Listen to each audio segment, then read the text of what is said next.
Landry, would you maybe tell us a bit about yourself, and then go ahead with what you've got to share with us this evening. Thank you again for coming. Thank you, Sam. Thank you for inviting me. It's a pleasure to be with you. As he said, I'm Landry Brewer. I wrote a book called Cold War Kansas. About 4 or 5 years ago, one Wednesday evening, I was visiting my parents, and my father showed me a website with some documents about something called Atlas missiles here in Oklahoma, where I live. And I started reading, and I was amazed to find out that Oklahoma hosted some nuclear missiles during the Cold War. And during the course of that, I wound up writing a book about the Cold War in Oklahoma. But during my research, I also learned some very interesting things about the state of Kansas and the very important and very expansive role that the state of Kansas played. And so I also wrote a book about that, which I'm going to talk about this evening. My father actually worked at some of the missile sites that I've written about here in Oklahoma. He worked at 2 while they were being built in the 1960s.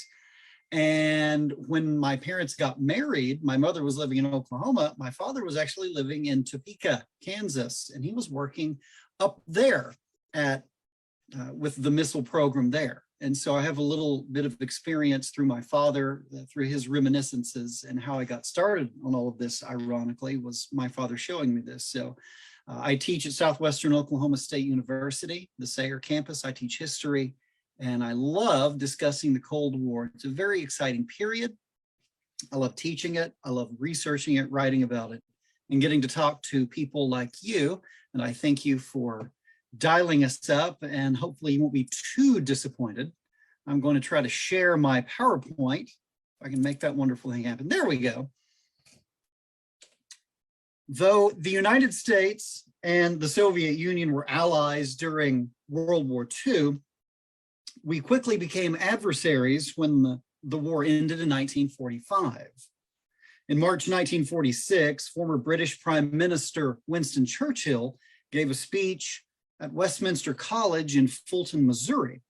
In the speech, he said, "An iron curtain has descended across the continent of Europe." During World War II, the Soviet army, known as the Red Army, marched west into several Eastern European nations on its way to Berlin to force a German surrender. As I tell my students, where the Soviet army marched, communism usually followed. The Red Army occupied East Germany and Czechoslovakia and Poland and many other countries and forced them to accept communist governments that were controlled by Moscow. At the end of World War II, the Soviet Union controlled Eastern Europe. The Iron Curtain that Churchill spoke of divided the communist East and the free West. The United States believed that the Soviet Union wanted to conquer all of Europe and maybe the rest of the world as it spread communism. So the United States adopted a policy of containing Soviet communism. President Truman announced that the United States would provide economic, political, and even military support to nations that were under threat. And we started with aid to Greece and Turkey, according to this new Truman Doctrine. By 1947, this conflict pitting the Soviet Union and the communist East against the United States and the democratic West was being called the Cold War. The United States and the Soviet Union were never officially at war with each other during the next 4 decades, but the threat of war existed. The United States ended World War II against Japan in August 1945 by dropping 2 atomic bombs there. One atomic bomb was dropped on the Japanese city, Hiroshima. Japan did not surrender, so 3 days later, another atomic bomb was dropped on the Japanese city, Nagasaki. These 2 bombs ultimately killed more than 200,000 Japanese and destroyed both cities. 2 bombs killed more than 200,000 people. Only the United States had the atomic bomb in 1945, but that atomic monopoly was short-lived. The Soviets acquired the atomic bomb in August 1949, and Americans were scared. The atomic bombs dropped on Hiroshima and Nagasaki were dropped from airplanes. Eventually, though, both the United States and the Soviet Union developed long-range ballistic missiles to carry nuclear bombs great distances. In August 1957, the Soviet Union successfully launched the world's first intercontinental ballistic missile, a missile capable of carrying a nuclear bomb thousands of miles from one continent to another, and Americans were scared, especially when 2 months later, the Soviets launched the world's first artificial satellite called Sputnik. The perception was that the Soviet Union was ahead of the United States in technological capability and in weapons production. It was time to catch up. To counter the Soviet Union's Cold War threat in the 1950s, the United States government began creating an offensive nuclear capability that included intercontinental ballistic missiles, or ICBMs, capable of reaching the Soviet Union. The first American ICBM was the Atlas missile. Schilling Air Force Base and Forbes Air Force Base played crucial roles in the nation's nuclear arsenal from 1959 through 1965 by building several missile launch sites and housing Atlas E and Atlas F ICBMs.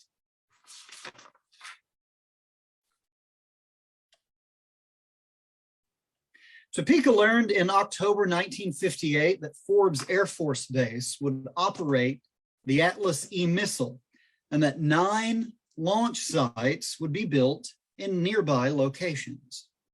These launch sites were located in the vicinity of Bushong, Delia, Dover, Holton, Osage City, Overbrook, Valley Falls, Waverly, and Wamego. Site construction began on June 9th, 1959. The 548th Strategic Missile Squadron at Forbes Air Force Base stood up on July 1st, 1960, and all 9 missiles had arrived by October 1961. All 9 Atlas E missiles were housed in horizontal underground coffins, as they were called, with retractable roofs above ground that would expose the missile during launch. That's what you see on the screen right now. During flight, well, let me back up just a second. The Atlas missile was 82.5 feet long and 10 feet wide. It weighed 18,000 pounds empty and 267,000 pounds when fueled. Its nuclear warhead delivered a nearly 4 megaton yield. That means its nuclear warhead was equivalent to about 4 million tons of TNT. During flight, the missile traveled very fast. It reached a speed of up to 16,000 miles per hour. It could travel more than 6,700 miles in 43 minutes. An Atlas missile fired from Kansas could reach the Soviet Union in less than an hour, with a nuclear warhead about 200 times more powerful than the atomic bombs dropped on Hiroshima and Nagasaki. The Atlas launch sites in Kansas and elsewhere had to be close enough to hit their targets in the Soviet Union. They had to be inland, outside of the range of Soviet submarine-launched missiles. They had to be close to support facilities, and as a cost-cutting measure, they had to be built on government property whenever possible. The sites near Forbes Air Force Base and Schilling Air Force Base satisfied these criteria. The Air Force used the Army Corps of Engineers to build the Atlas launch complexes.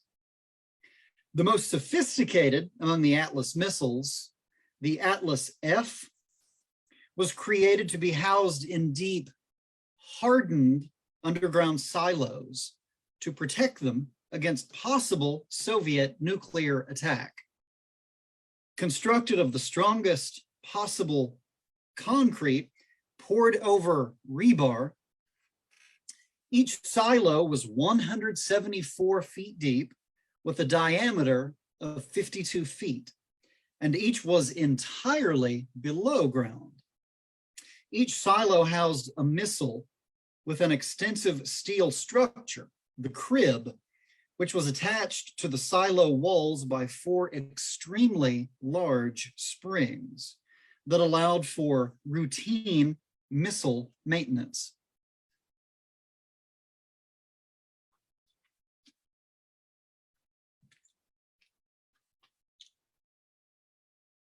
Connected to the silo by a 50-foot long, 8-foot wide tunnel was the Launch Control Center, or LCC. Also built of reinforced concrete and steel, its 2 floors housed the launching equipment and was where a 5-man Air Force crew lived 24 hours a day, ready to launch the missile if necessary. The first floor of the LCC included living quarters with a kitchen and a shower and beds for the crews who operated the missile. The LCC's second floor contained the consoles to fire it. To do so, the missile would be fueled in the silo, raised with an elevator through the silo top, then launched. The missiles at Schilling Air Force Base, the Atlas F sites, along with those at Lincoln Air Force Base in Nebraska, Altus Air Force Base in Oklahoma, Dyess Air Force Base in Texas, Walker Air Force Base in New Mexico, and Plattsburgh Air Force Base in New York were the nation's first to be maintained entirely underground and stored vertically. Each Air Force base had 12 missile sites attached to it, and they were usually spaced less than 40 miles from each other. They purposely spaced each missile location separately so that no 2 could be targeted and eliminated by any one single Soviet missile. The May 13, 1959 edition of the Salina Journal ran a front page story announcing that 9 sites had been chosen to operate the Atlas F missiles close to Salina and Schilling Air Force Base. 3 more were, however, added to the list. Each site was numbered. Site 1 was at Bennington. Site 2 was at Abilene. Site 3 was at Chapman.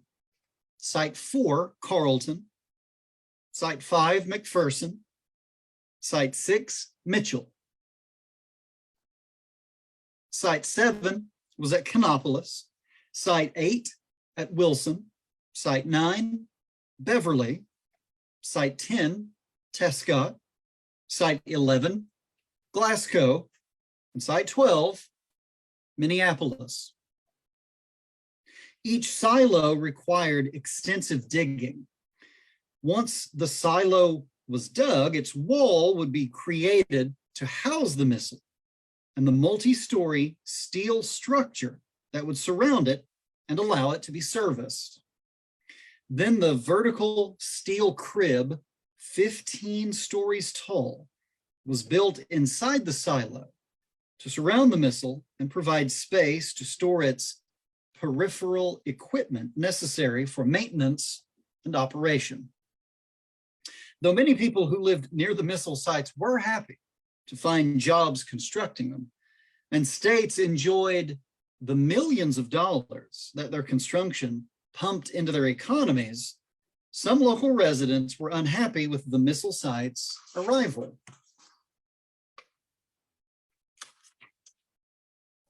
The Friday, May 6, 1960 edition of the Salina Journal carried a front page story about several McPherson College students and others protesting the nearby Atlas F site. Building ICBM launch sites was dangerous. Nationally, more than 50 people died in silo accidents. 2 men died during Atlas E site construction near Topeka, and 5 men died during Atlas F site construction near Salina.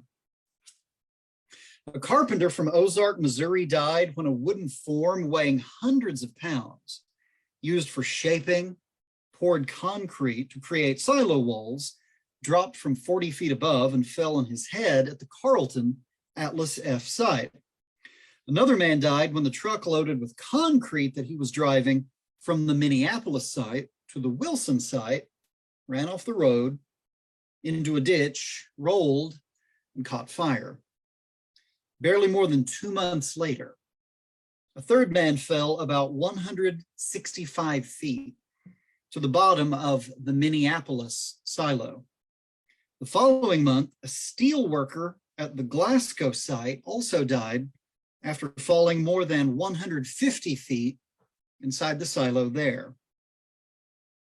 The 5th Schilling area site fatality occurred when a heavy pipe fell more than 30 feet and struck a man as he worked inside the Chapman silo, causing him to fall 25 feet to the silo floor. Along with the news that the initial construction of the 12 Atlas F missile launch complexes was complete, Henry B. Jameson, editor and general manager of the Abilene Daily Reflector Chronicle, toured the site northwest of Chapman and gave this firsthand description to his readers. Quote, "The silo portion is divided into 8 levels, and under these is still enough room to place a 3-story building. Each level, all around the center circle, which will hold the missile, is crammed with complicated equipment or prepared to receive it in the next phase of work. Huge diesels generate power for lights, air conditioning, and scores of other uses. Winding steel steps lead from one level to the other. There is also a large elevator which is busy most of the time." End quote. In mid-October 1962, only 1 month after Kansas's 12 Atlas F missile sites became the property of the United States Air Force, the nation and the world entered into the most dangerous 2 weeks of the Cold War. The Kennedy administration learned that the Soviet Union was building sites in Cuba capable of launching nuclear missiles against the United States, and the Cuban Missile Crisis began. Because of the crisis, all 12 missiles assigned to the 550th Strategic Missile Squadron at Schilling Air Force Base were placed on alert. President Kennedy addressed the nation about the Cuban crisis on the evening of October 22nd, 1962. In his address, he said, quote, "It shall be the policy of this nation to regard any nuclear missile launched from Cuba against any nation in the Western Hemisphere as an attack by the Soviet Union on the United States, requiring a full retaliatory response upon the Soviet Union, end quote. That full retaliatory response upon the Soviet Union would have included firing the 12 missiles surrounding Schilling Air Force Base and the 9 missiles surrounding Forbes Air Force Base. Fortunately, the Cuban crisis ended peacefully, and none of Kansas's ICBMs were fired toward a communist enemy, nor would they ever be. In November 1964, Secretary of Defense Robert McNamara announced that all first-generation American ICBMs, including the Atlas E and the Atlas F in Kansas, would be retired the following year. Between January and March 1965, Strategic Air Command removed all Atlas F missiles and shipped them to Norton Air Force Base at San Bernardino, California, for storage. 18 Titan II ICBMs were attached to McConnell Air Force Base in Wichita.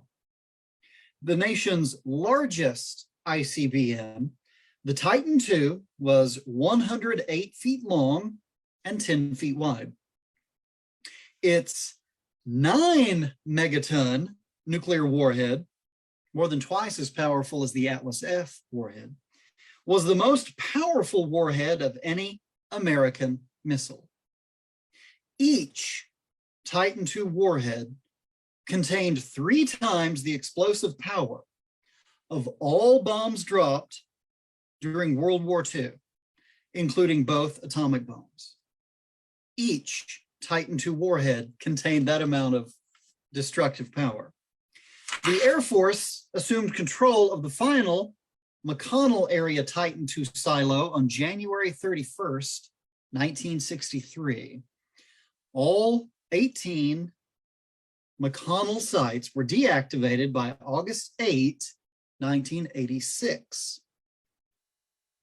The Kansas missile sites provided jobs for more than 3,000 people, one of whom was my father, and an economic boost for Kansas.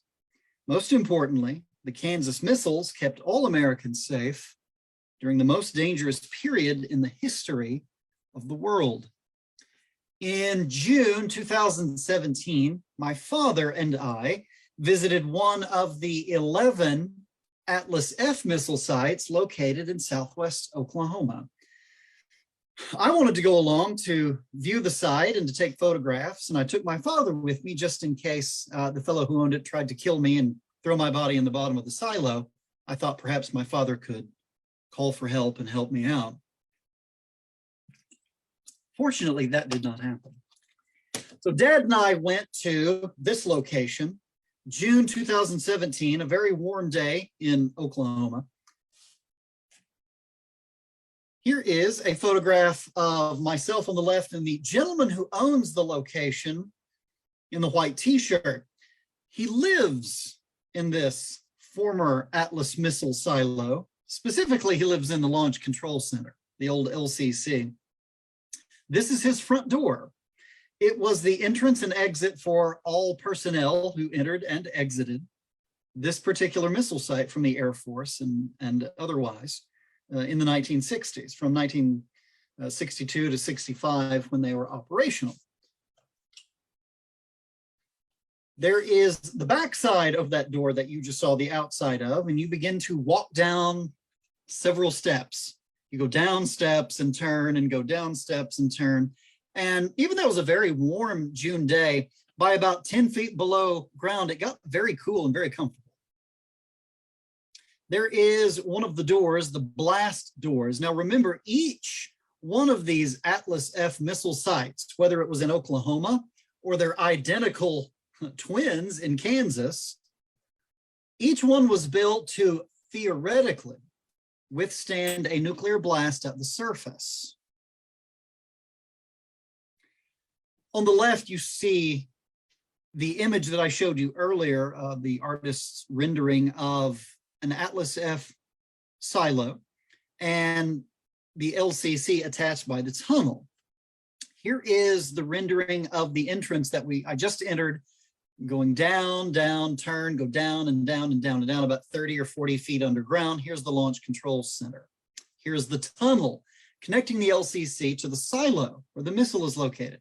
On the right is the actual tunnel that I walked through at this site in Southwest Oklahoma that I got to visit first in 2017, then I got to visit it again the following year. Here are the owner and myself looking at this blast door in that tunnel and a little camera he had mounted.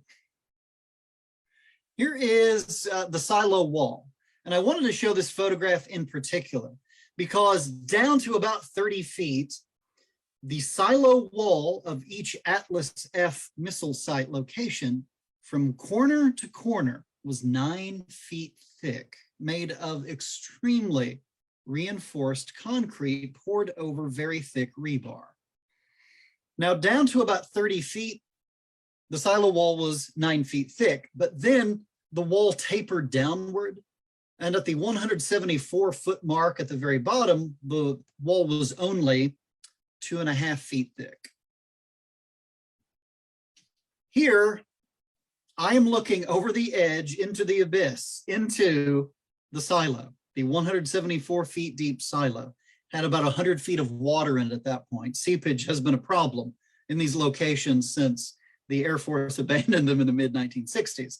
Those are my silo inspecting Adidas tennis shoes that I'm peering over to take this photograph, thinking, don't fall in, don't fall in.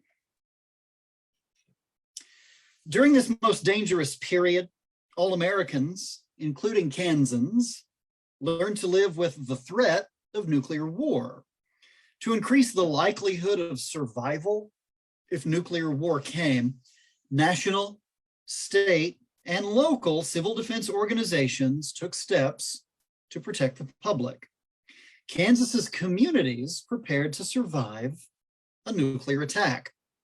In the early 1950s, mass evacuation of the nation's cities was the preferred method of civil defense protection against a Soviet nuclear attack, which in the early 50s would have been by airplane. Kansas City civil defense officials prepared to evacuate the city, and they used an evacuation map detailing both routes for those leaving the city and for emergency personnel to follow in rescuing injured citizens. The Kansas City Civil Defense Department, in conjunction with state and local civil defense committees from both Missouri and Kansas, executed an evacuation drill to simulate a nuclear attack on November 8, 1954. Ahead of the drill, called Operation Scamper, more than 130,000 copies of the Kansas City evacuation map were printed and distributed.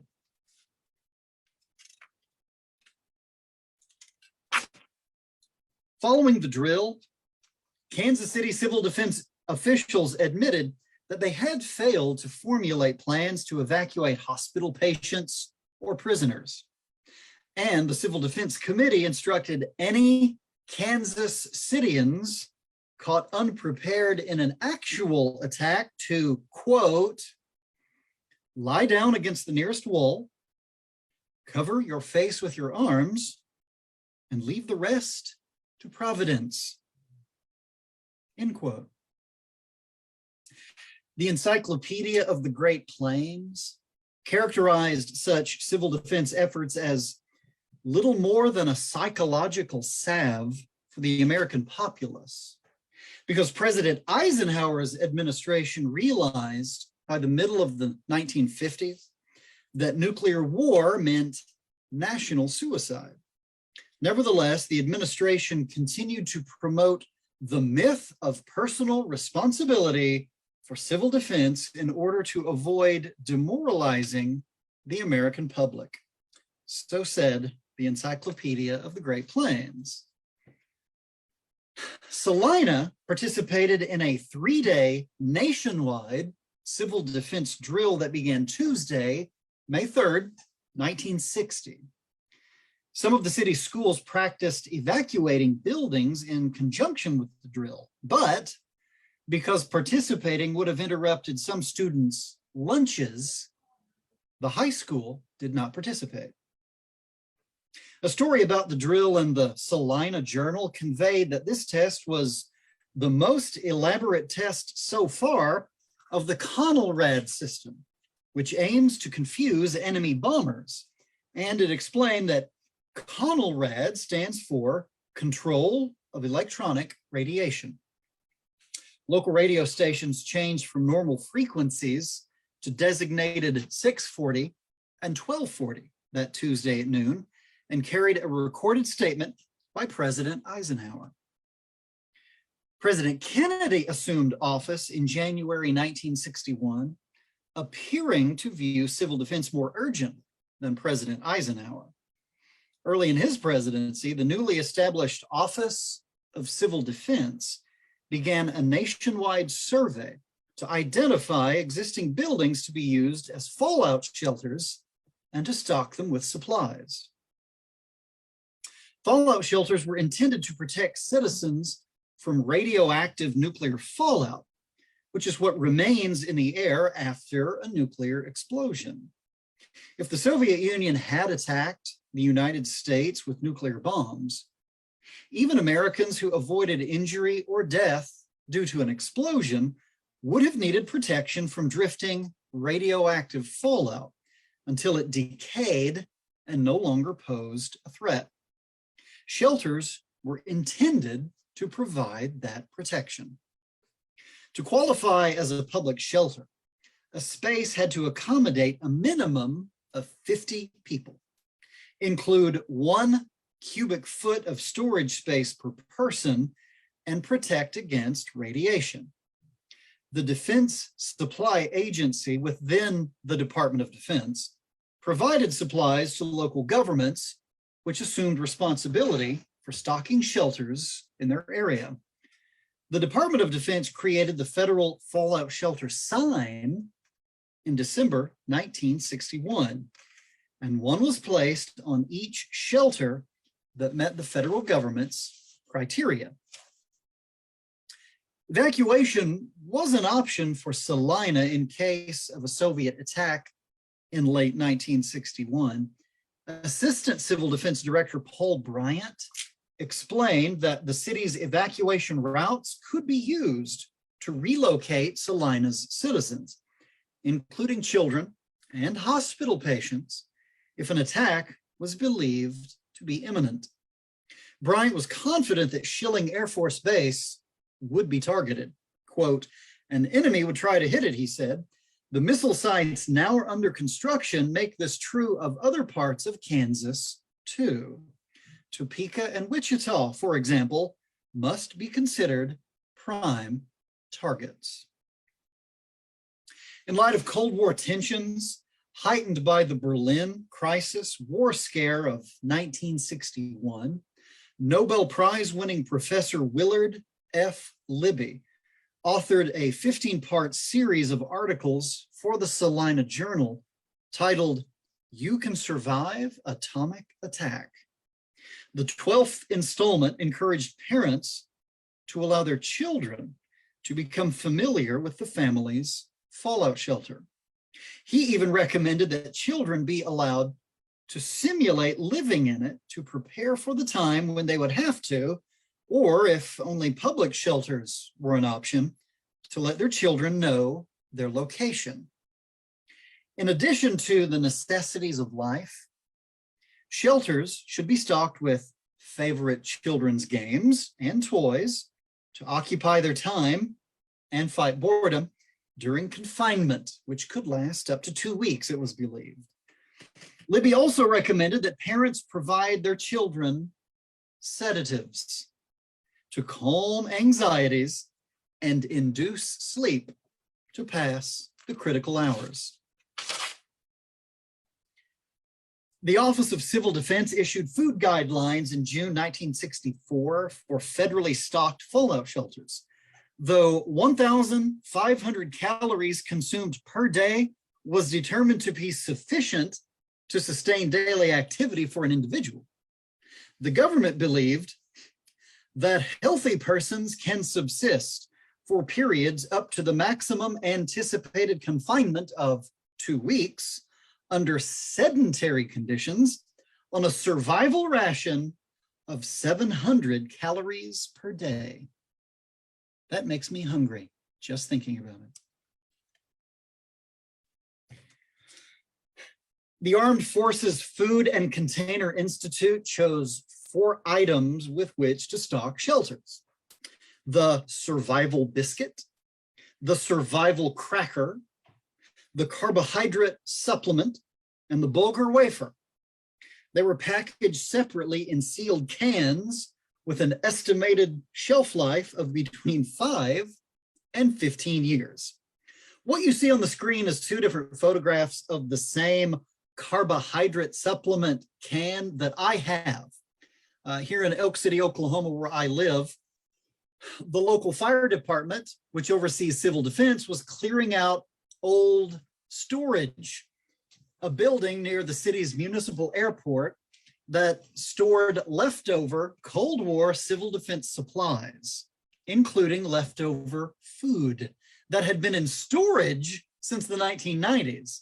If you look closely at the photograph on the screen, the photograph, well, both photographs actually show a date of 1963. So those food items were in storage in Elk City, Oklahoma since the 1990s, but they arrived in Elk City in the 1960s. The firemen I spoke to who were clearing out the storage and who allowed me to take some of these items for a display that I was putting up at the university where I teach, laughed and told me that the contents tasted pretty good. They called it candy, and in essence, that's what it was.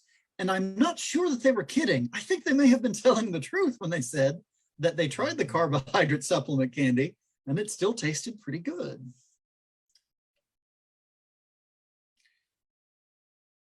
Water drums provided by the federal government for local fallout shelters held 17.5 gallons of water each. Each drum was intended to provide 5 people with 1 quart of water a day for up to 2 weeks, for the 2-week confinement period.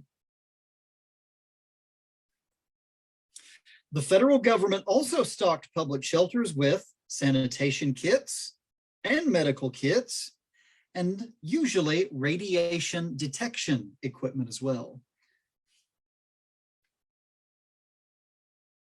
In light of the October 1962 Cuban Missile Crisis, Salina's civil defense contingent readied for a Soviet nuclear attack. The Sunday, October 28 edition of Salina's newspaper reported that, according to Civil Defense Director Marie Webb, only 10% of the city's population could be accommodated in the city's fallout shelters. Although 24 city buildings had been approved by the federal government as possible public fallout shelters, only 9 were actually ready for use, and none of them had been stocked with food or medicine. By February 1966, however, 84 designated public fallout shelters that could accommodate 34,000 people had passed federal muster there. Only about 50 of them had been provisioned with survival supplies, though. The Cold War, however, ended without a nuclear weapon being fired at an enemy.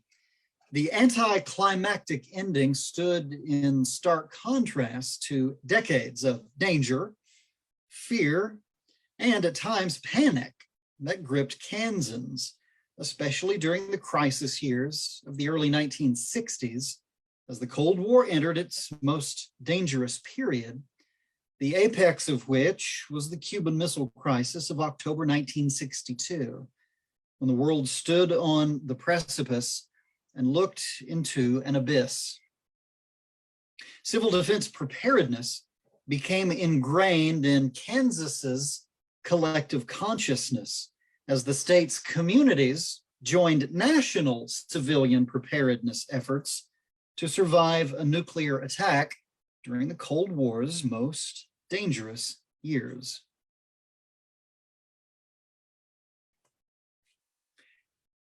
The Day After aired on ABC television the evening of Sunday, November 20th, 1983, to an audience exceeding 100 million viewers. The made-for-TV movie depicted the impact of a nuclear war between the United States and the Soviet Union by showing the destruction of Kansas City and how the people in Lawrence, Kansas, and western Missouri coped with the aftermath. These areas of Kansas and Missouri were selected because of their central location, but the number of ICBM launch sites in both states made them likely Soviet targets in an actual nuclear attack, which added credibility to the story. Director Nicholas Meyer told an interviewer years after the movie aired that he didn't make the movie as entertainment. Instead, he considered it a public service announcement, albeit a 2-hour PSA. Meyer intended to forego using any known stars, but he relented to ABC, who needed some known actors to sell the movie overseas. So Jason Robards played Dr. Oakes, who, shortly after the nuclear attack, makes his way back to the University of Kansas to tend to the living wounded. Also cast were JoBeth Williams, John Lithgow, Stephen Furst, Amy Madigan, and Steve Guttenberg of Police Academy fame. Broadway actor and future Northern Exposure star John Cullum also landed a role, and he was chosen to appear on ABC just prior to the movie's airing to warn viewers that they would see some unusually disturbing things in the next 2 hours. The post-attack scenes center on Lawrence and northwestern Missouri, where dying survivors cling to life amid the destruction and the resulting chaos that included martial law following the elimination of most civil government. Mental health professionals around the country fielded thousands of hotline calls from viewers who had been upset by the movie.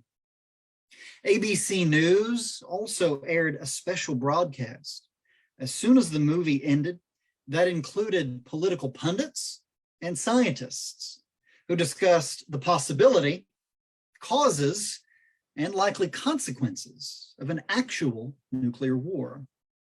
In a poll taken following the day after, 44% of people in and around Kansas City said that they would likely live to see a nuclear war.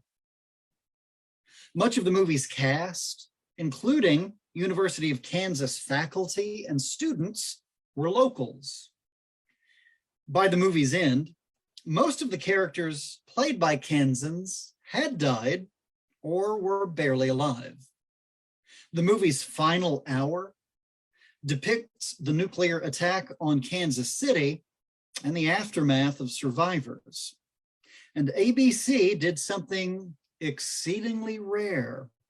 ABC chose not to broadcast any commercials during that hour. The 100 million viewers who watched the day after represented about 2/3 of that night's television audience, and the broadcast still ranks as one of the most viewed televised programs in history.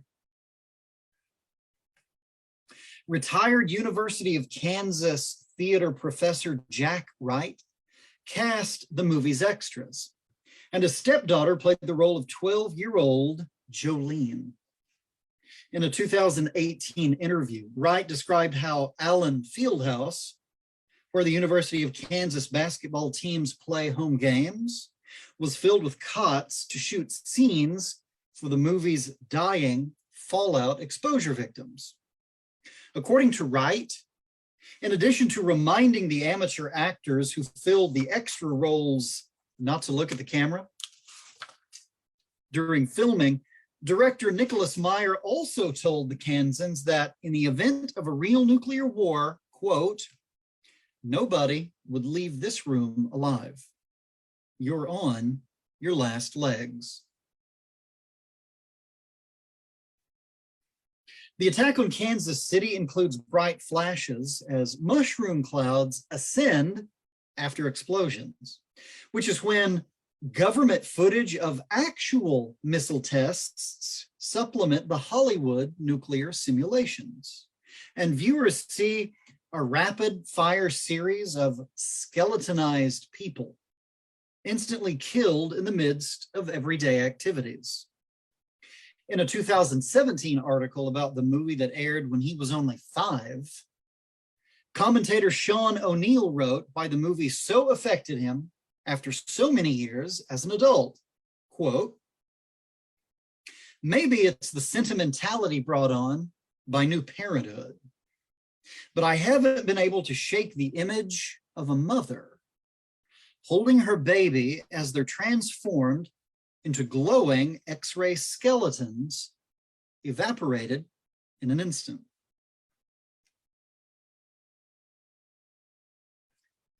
The day after had a profound impact on United States President Ronald Reagan, who, after viewing the movie the month before it aired, recorded in his personal diary that watching the movie, quote, "left me greatly depressed.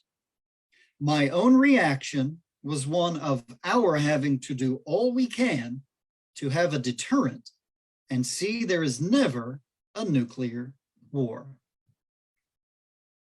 In fact, after Reagan signed the 1987 Intermediate Range Nuclear Forces Treaty, called the INF, with Soviet leader Mikhail Gorbachev, and this treaty eliminated an entire class of nuclear weapons, President Reagan sent Meyer a message. Don't think your movie didn't have any part of this, because it did. Following a relaxation of Cold War tensions in the post-Cuban Missile Crisis 1960s through the détente years of the 1970s, The Day After aired during a time of renewed Cold War fears in the early 1980s. The same month that The Day After aired, November 1983, NATO began supplying West Germany with American Pershing II missiles. All of Europe was within range of Soviet medium-range missiles, and the Pershing missiles were deployed as a counterbalance. The nuclear war depicted in The Day After is triggered by European conflict escalation. And the movie even includes a Soviet official talking of the coordinated movement of the Pershing II launchers. The 1987 INF Treaty, signed by President Reagan and General Secretary Gorbachev, eliminated these missiles by prohibiting all conventional and nuclear missiles with ranges between 310 and 3,420 miles. Just 2 days before the movie aired on ABC, President Reagan wrote of a Situation Room briefing that he received about the American nuclear attack plan. Then in his autobiography, 7 years later, he mentioned the movie in writing about the briefing.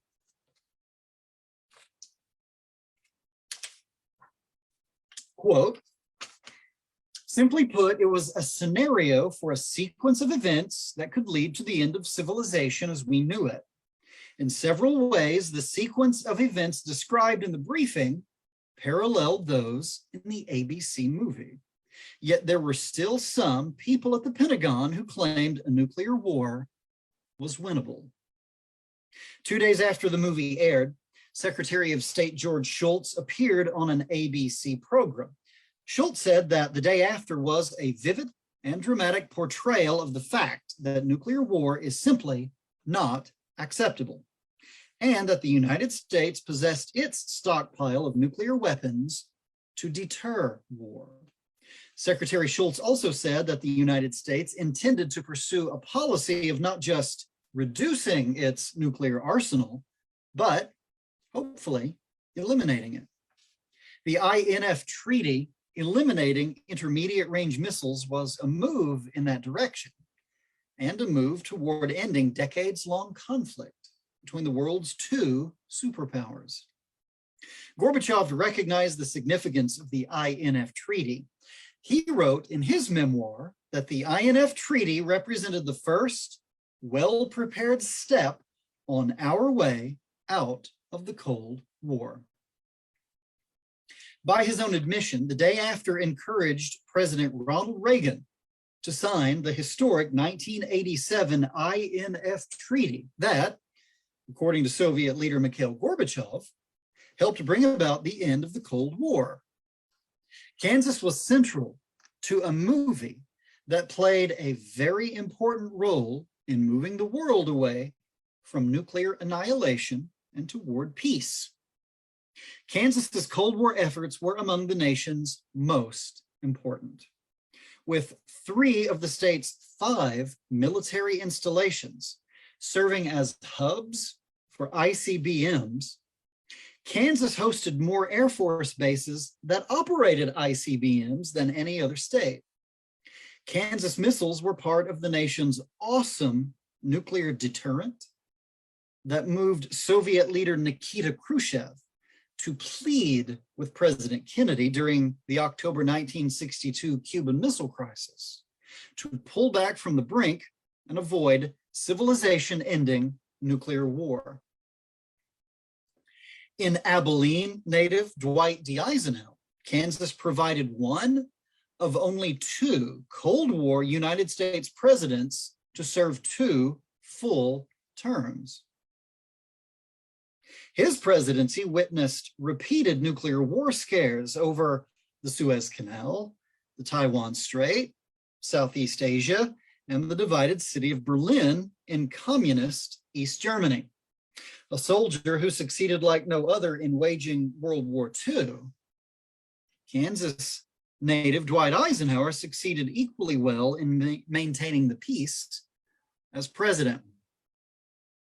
Kansans were also featured in a movie filmed and set in Kansas that motivated President Reagan to sign the 1987 INF Treaty and move the world toward peace as the Cold War's end began. For the duration of the 45-year conflict, Kansas's Cold War efforts were among the nation's most important. Sam, do we have any questions? Yeah. Let me thank you. Let me see. Turn this off. Let me. Thank you very much. That was a really really fascinating presentation, and I learned a lot. Yeah, let's see. Those of you watching, you can type your questions in the Q&A thing, or type them in the chat on Facebook or Zoom, either way. And let's see. We've got a question that came in from Gretchen. The Soviet Union lost 27 million people in World War II.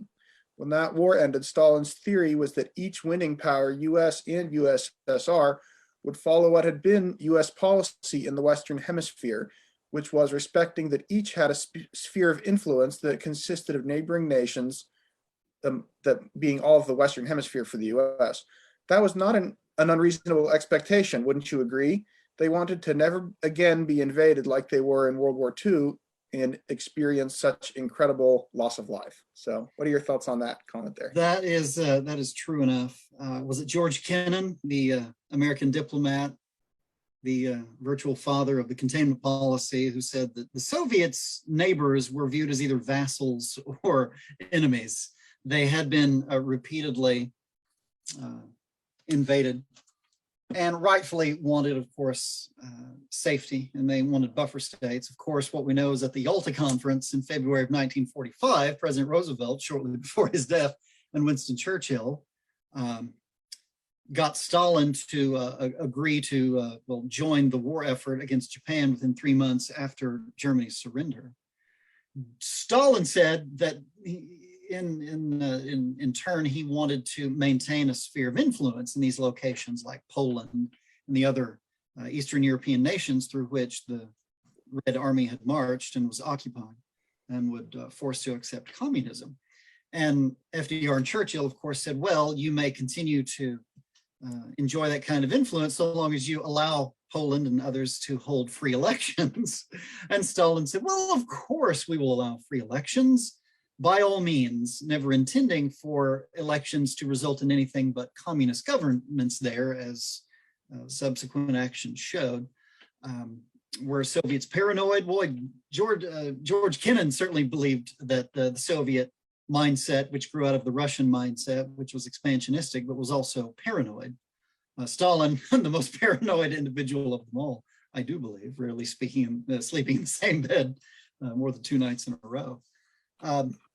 In a sense, some Soviet expectations were reasonable. Of course, agreements were made at Yalta, and Stalin and the Soviets turned their back on those agreements as the war drew to a close, not intending to keep them, certainly not in the way that Churchill, FDR, and then Truman and the Western world believed that they would, thus creating the Cold War, ground zero being divided Europe, specifically divided Germany, and often the case, Berlin became a near flashpoint during the war. I wanted to touch on current events real quick. You know, the Russians have moved troops closer to the border of Ukraine, and then there's the kind of posturing that's going on. I think I've read talk about repositioning nuclear assets or moving submarines around or something. What are your thoughts on that? And I guess I'm kind of wondering, having just watched all this about all of the terror that the U.S. populace experienced, you know, why is that not? It seems like it's not really the same now. There's not this visceral concern about nuclear annihilation, even though the Russians do still have nukes, of course. So interesting the way the past sometimes repeats itself, or at the very least it rhymes. Of course, Vladimir Putin is former KGB agent. Some say that he came to power and has held power, never intending for Russia to recreate the old Soviet past. It is interesting that the way that that events are unfolding. Fortunately, the Russian army doesn't seem to be capable of projecting as much power as certainly as the United States. And right now, international tensions have not risen to the level, anything close to what existed during the Cold War. Now, there may have been a great deal of misunderstanding between the West and the East during the Cold War, that's to be sure. But you had a power struggle in Europe, leading to alliances like NATO in the West and the Warsaw Pact in the East, communism and democracy, the Red Scare in the United States, and the creation of what President Eisenhower famously called the military-industrial complex that he warned about as he was leaving office. The massive growth in the American military and the amount of money we would spend on our military in armaments. When World War II ended, because of circumstances, the United States had to assume a new role in the world, the dominant power bordering the Atlantic Ocean, replacing Great Britain. And we took the lead in forming NATO and the Western Alliance and became the leader of the free world, as we were then known. Fortunately, circumstances haven't escalated to anything close to the 1945 and subsequent circumstances that existed during the Cold War, things could escalate. I don't think they will anytime soon, but they certainly do bear watching, and a great deal of diplomacy. Hopefully diplomacy will win the day here, and we won't have to spend billions and billions and billions of dollars in fighting a Cold War. Yes, yeah, hopefully, yeah, I guess it's, you know, to think about what the government of the Soviet Union, what they were at their peak compared to the reduced prestige and influence of the Russian government now, you know, it's interesting. They, you know, would you still call Russia a superpower in any way other than the fact that they do have nuclear capability, you know? Really, I mean, I don't claim to be an expert in Eurasian military matters, but you know, aside from having nuclear weapons, Russia ain't the Soviet Union. Mm-hmm. So I'm not terribly concerned a recreation, though. You know, when Russian troops do invade neighbors, it does give one pause. Yeah. Let me see. Gretchen had a couple comments. Oh, the man who lives in the silo, is he one of the super rich who have renovated the silos and live in them as luxury apartments? It didn't really look like it from the photos, but no, it's interesting. He was in Oklahoma, and he's an interesting fellow. Very nice, very generous. He's allowed me to tour his home twice. He said, I asked if in addition to touring, if I could take photographs, and he said, sure. And I said, can I share them? Can I publish them? Can I talk about you and talk about the photographs in presentations like this? And he said, well, two things. Number one, don't tell anybody where my site is located. Don't tell anyone my name. Now, if you do research, you can find out both his location and his name, but nevertheless, I will not give his name or his location. He lives inside of it. He bought it in 1999. I have no idea what he paid for it. I would love to know. He is not super rich. He works in the energy industry. He has recently turned it into an Airbnb.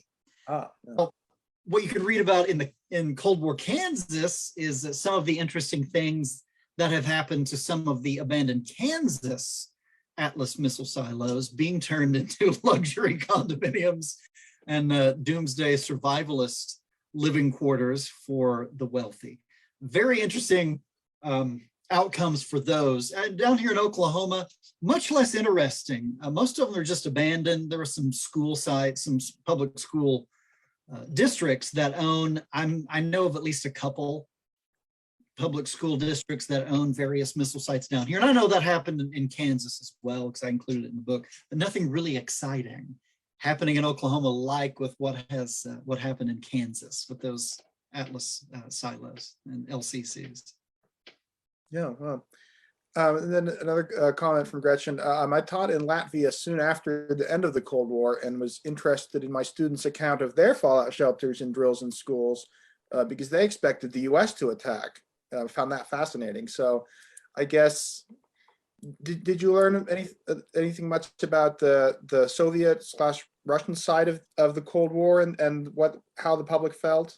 You know? Unfortunately, no. I mean, the scope of this book was fairly limited to looking at Kansas, its Cold War role, the impact of the Cold War on Kansas, and then the Kansas role within the American nuclear deterrent and civil defense and the day after, so domestic matters.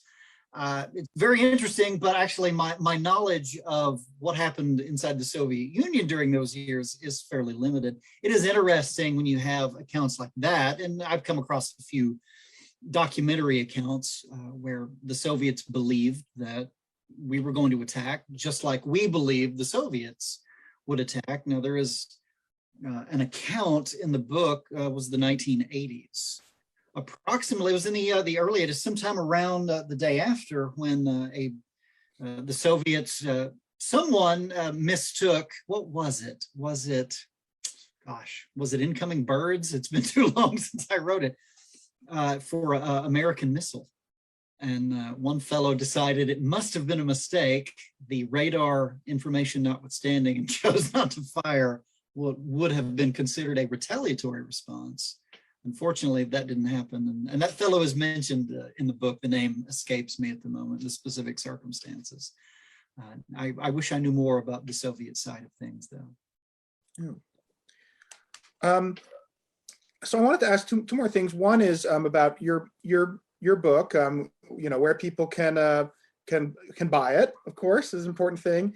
And then also maybe could you, if people are interested in learning more about the Cold War, what are some of your favorite books and sources that people might like to read to explore more? Sure. Of course, I always encourage people to buy locally, shop locally. Hopefully your local bookstores carry Cold War Kansas. If not, the usual online suspects have them. Amazon, Barnes and Noble, even Walmart carries it. I think Target, several websites carry Cold War Kansas, so it is available for you. And I think you can get it with Amazon Prime with no additional shipping. Mm-hmm.